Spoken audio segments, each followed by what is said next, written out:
some of those. We sent him a case. So of he put together like an ad, I think, for you guys. Yeah. And it was hilarious about like maintaining a. It was really good. I know. It's like he has a radio voice. Yes. And so we saw it. So we did some parental for it. Okay. It was fun. Yes, that's right. On the beach, I think. And we got tagged. Oh, that's right. Yes. Yeah. And so we saw that, and I messaged him. I said, "We want to do that for us. We'll send you beer." And so we sent him some beer, and he's good at it. I'm like, "You have a knack for this." Oh, it's funny. Yeah.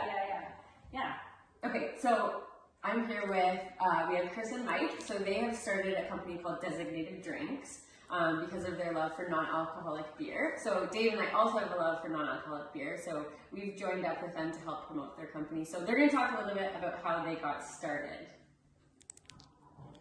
Well, how did we start, Mike? Mike loves beer, and loved a beer a lot, loved it way too much, and so had quit drinking beer almost 4 years ago, and you missed it, eh? You missed beer. I stopped drinking and went from pop to water to pop until finally I found, I think it was Partake. Yeah. And I found Partake in the grocery store. I'm like, wow, I'm onto something. And then I stumbled upon Sober Carpenter. Yeah. And those two, I'm like, I'm back. I could hang out with friends. I could have beer. I could, come home from work and do all that cool stuff again. Yeah, like it was really life-changing. Like it sounds, so you went probably 2 years without drinking any non-alc, just pop and water.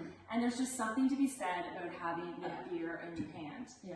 And so when he finally started trying it, because non-alc used to be terrible, and it's just come such a long way just recently, and so we weren't really aware of it. So when he tried it, it was like, oh my gosh, like we could have drinks after work. Like I still drink. I drink a lot less now. I find that this is here because it's great. I don't get hungover. I can have like one real like alcoholic drink and then drink these the rest of the night, and it's great. I feel not hungover. And so then I started drinking this stuff and hanging out with buddies, and they kind of look and what do you drink? What is that? What is that stuff? And I had a couple. I had a few like Partake and Sober Carpenter, and then. What happened? We were at Christmas. Yes. It was at Christmas, we have another business online. So we have experience with e-commerce and online marketing. Mike does a lot of back-end online marketing and web design. And so a family member suggested, because we were at a Christmas party. Yeah, we went to the house. How hard it was to find we went to the liquor store. Beer. Because you will go, so a store, like say, the grocery store carries it, but a lot of times you'll go and they're sold out, or they have one kind, or they don't have it at all. So he was struggling to find it. So a family member said, well, why don't you find a marketplace, on an online marketplace? And so Mike started looking and then realized, we kind of said, well, why don't we start a marketplace? Just try it out. So one place, one-stop shop, get a whole selection of non-alcoholic beer, and it's delivered to your door. So we looked, and there's not a lot of places, and I think there's none that offer just beer, and that's kind of the lane.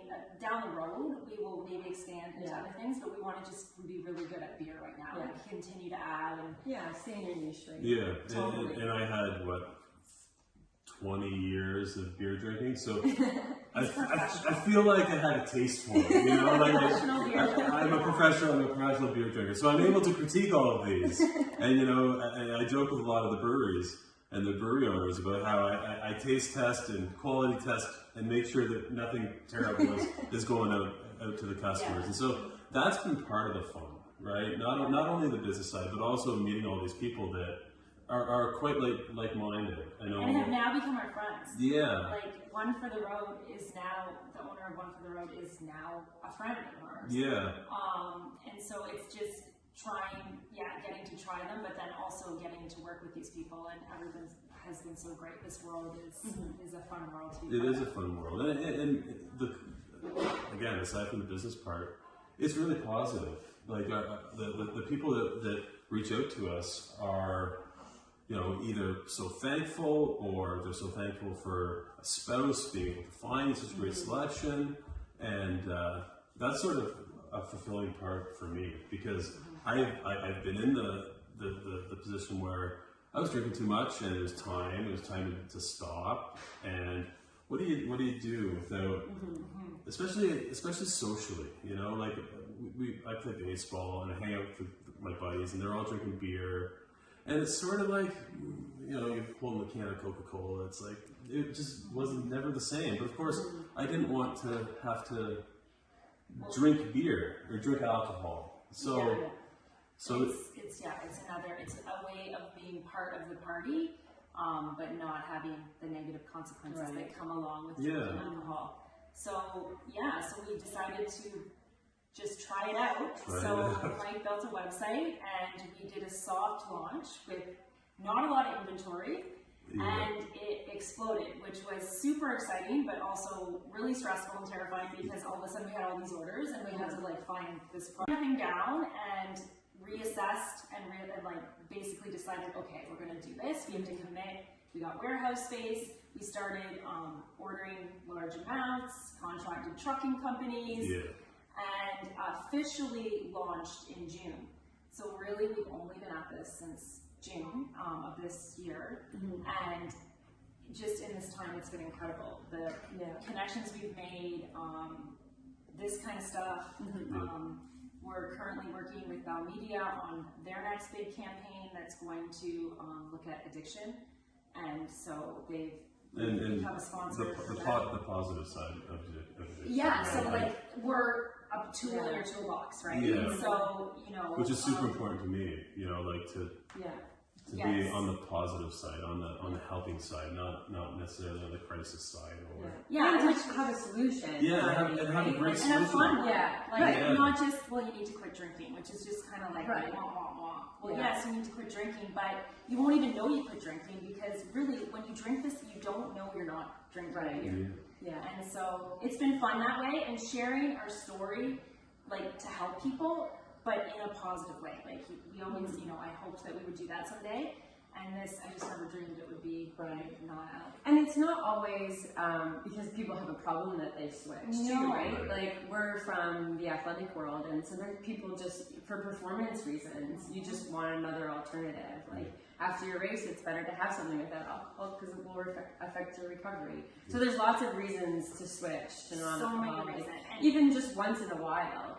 And the whole sober curious movement too is exploding online, where people I'm just going to cut out alcohol and see how I feel, right? So it's people trying to better themselves, and it's just one way that you can support them in that. So you're right, it's such a positive group and a movement that's been happening right now. It is really cool. And so the energy around it is so cool, and the customers are all so cool, because again, it's with a purpose, and that's the designated drinks. Mike came up with the name. It took us a while to come up with the name. It took us a long time. And that was part of the challenge. It was what are we going to call this thing? Because we didn't want to be. We didn't want it to be connected to sober in the sense that have a negative.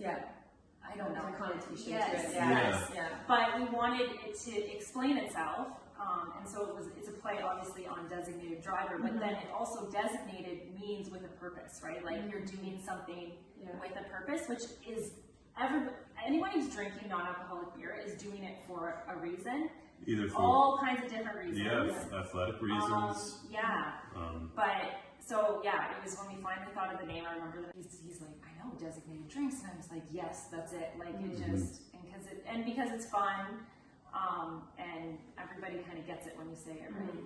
So so that's, and then here we are. And you said you have how many beers now? You said 50. We are creeping up to 50. I have to. So in the last 2 weeks, we've added a few more. So I have to do. But yes, we are. I think around 45, 46 zone right now of different types. Now, some of the breweries, so for example, One for the Road, we have 6 different styles within that brewery. So some of the breweries have several different styles, but there's lots of different kinds, and so many different IPAs, stouts. The last month, we've added, I think, 3 or 4 new different stouts, which is great for the season. There's a pumpkin ale, which is sort of obviously quite seasonal. And then hot water. So that's the only other it's not really beer that we carry, but it kind of goes hand in hand. We had a lot of people. We initially carried just one, and then it was really popular, which I didn't, to be honest, until never even heard of it. February. I didn't know it existed, Yeah. and now it's my favorite drink. Like, I Yeah. love it. I drink it all the time, and it has a lot of health benefits too, anti-inflammatory and stuff. So hot water is like the one category that's not necessarily beer, but a lot of our beer drinkers order it along with just to have the selection. And that's the other thing we're noticing, the difference between alcoholic beer and non-alcoholic beer. You need a variety, I find, because you don't go numb after like the third or fourth, right? You're still tasting it. Yeah. And so, like, even Mike, who, when he was a beer drinker, could drink the same type of beer. Yeah. You buy your case of Molson Canadian and you sit it down and you drink all 24. Yeah. Whereas you won't really even drink two of any. No, I'm spoiled. Yeah. I'm spoiled. like, but our orders, there's very few orders that we get that's one kind. Very so few. that's why we have like the party pack, which is 24 different, and you get to try. I think that's what I said. The IPA, Dave. yeah. We have the Canadian Classic, like we have these different, and those are our best sellers. And then we find they'll order that, and then the next order will be like a specific thing. Yeah, which is cool. Yeah, everybody has their favorites, but they're all just sort of quite random. Yeah, it's a cool world to be in. And everybody has that in it. This world seems to have a story for how they got into it, which is cool too. And they share the stories. Yeah. They do. I send out a kind of a newsletter once a month to all the customers and all the people. And the most recent one was basically thanking everybody for reaching out and sending an email to Designate Drinks and telling their story. And sometimes it takes a lot of courage to tell your story, right? And talk about how you got here, or and so it's meaningful. And it's part of the fun, and you do build relationships with this stuff. Just like with any drink, right? Like any beer, any alcoholic beer, it's a social. It's very social. Like that's part of the. Yeah. So our next goal is restaurants. So that's now Mike's. I was just going to ask you what's next. So you're going to get into restaurants. That's so today actually, we got our first. So restaurants and venues. So the idea is having a designated drinks menu. So like. Somewhere where, like, say it's a tabletop, and it has like however many the restaurant wants, like anywhere from 3 to 7 to 10 different types that we carry. And then we keep them stocked, but it just provides that's another thing that's really frustrating. And that's another thing that people are constantly saying, either social or probably daily we get an email or a comment online saying get this in restaurants. So that when you go out, you have an option. And then like hopefully designated drinks kind of becomes the name, and instead of having to say do you have any because when you say like non-alcoholic sometimes it's like saying without, right? Yes, I think that downer. Whereas you just say, do you have a designated drinks menu, and people just start to know that if a restaurant has a designated drinks menu, they carry a selection of non-alcoholic beer. So that's like the goal. We have a few locally. We have restaurants actually in Toronto that are already sourcing from us without us. We just started realizing really large orders. So we started doing some research. Wait a minute, because I was like, this we're sending box after box after box to Young Street. I'm like, there's no way that person drinks that much beer. Yeah, and then their restaurants. So so when we started to see that, and then we got so much feedback about get it in, because restaurants are so social, right? And the price, people will pay the same. Because they want it just as much as you want a beer, right? Like it's the same, and so for restaurants it's great because the liability is less. You're not serving alcohol and you're making the same money. But what I find crazy is these beers. People say, it's not real beer, or it's fake beer, or it's whatever. But the process to make this stuff is far more delicate.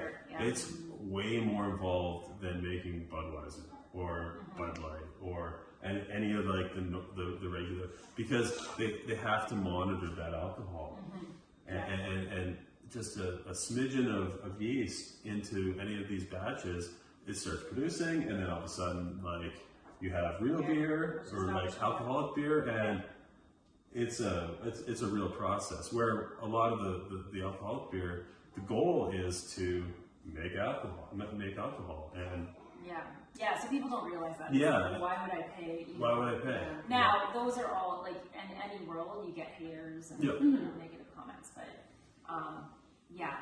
it's overall probably the largest comment or most feedback we get is that please get it in restaurants, because it's a real bummer if you get there and a lot of them have nothing, or they have one. Usually Bud Zero or Heineken. So we're leaving Bud Zero and Heineken up to them. Yeah. We'll let the big boys do their thing. Well, and the other thing that you said is it's almost all Canadian. Yeah. Which is really cool too. It's very cool. And that's sort of what's... And our thinking with going with athletic was they are leading the way and not out. And so we were like, wow, and a lot of people ask for it, and so we do carry athletic, but everything else is Canadian. And there's still more, like we have... One today. So many. One in Michigan. Just reached out today asking about details. So which is cool too. And that's why picking the beer lane only is fun, because we can just continue to expand the selection. And in the elk world, there's the liquor store and there's the beer store. So that's why we stuck with beer. Mike is a beer drinker, and he's kind of like with the brand. Yeah, apparently. I don't know if that's a good thing.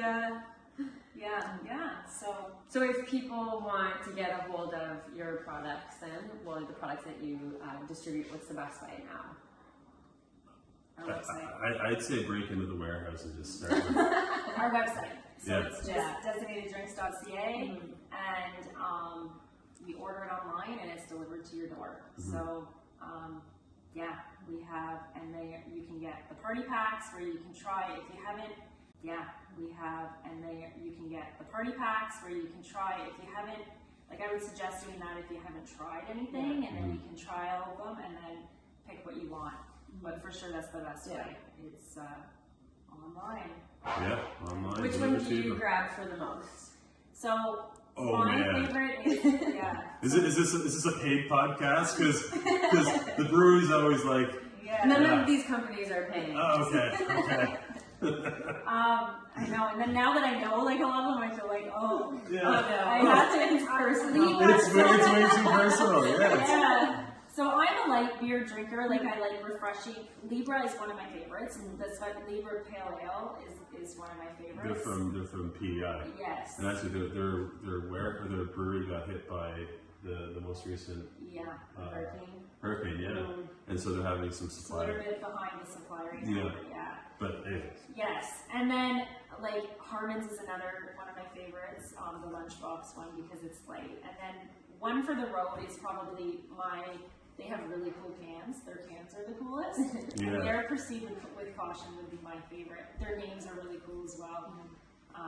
But you can actually read your can while you drink. There's like a story on all of them that's about the name, and the cans in the non-alc world are really fun. That's one, like every time a brewery reaches out to us, I always go and like look at their cans first thing, and like, I like those cans, we're gonna go with them.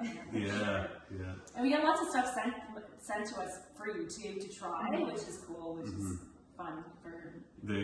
My buddies were bugging me about the cans, and they said, like, when you're hanging around with a bunch, like 3 guys that are drinking beer and kind of drunk, they're like, they better have a novel on a non-alcoholic can, because like, you're so bored. You're kind of getting bored with the guys. They're repeating themselves, and so they said they should put a long story, and then maybe like a joining story on all of them, so you can just sort of sit there and read, and then the next chapter. And then the next one, they keep reading, and some sort of choose-your-own adventure. And every can is different. Just because like there are times where we all know that being around drunk people can be exhausting, and certainly at our age, like it doesn't happen near as much as it used to, but still, like it's a good suggestion. What's your favorite, Mike? Oh man.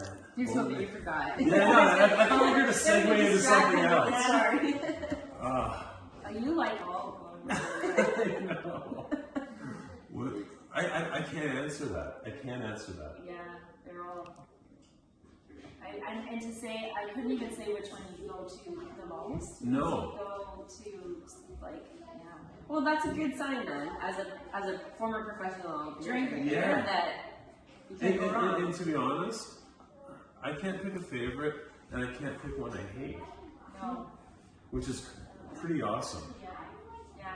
Which is, especially because you don't like anything fruity usually. No. And there's some that we have that are really fruity, which I'm surprised. But I think it's about the variety. It's about the variety, yeah. So it's like changing it up. It has a different, like this new juicy IPA. You Yeah, the really pink like can. it, and it's I like the color. Yeah. And it's really fruity, but you And I like this one because it's gluten free, so it appeals to. Yep. So breweries are only gluten free one. We get that question a lot too. Mm-hmm. Yeah. Yeah. And then the calorie one. That's the other thing is the calories are so low. Yeah, compared to real beer. Like Liquid Bay is in a tall can that has 25 calories. So low. So Yeah, you can't get that in alcoholic beer. No. no. So just another reason, right? Another reason. Another reason. Yeah. Well, thank you very much. I was really excited to meet you and to try some of these beers. So this weekend, again, we have a big race coming up in Blue Mountain. So it's a better way, to post-race celebrate. So again, yes, thank you very much for your time. And if you need to get a hold of some non-alcoholic beers, go to designateddrinks.ca.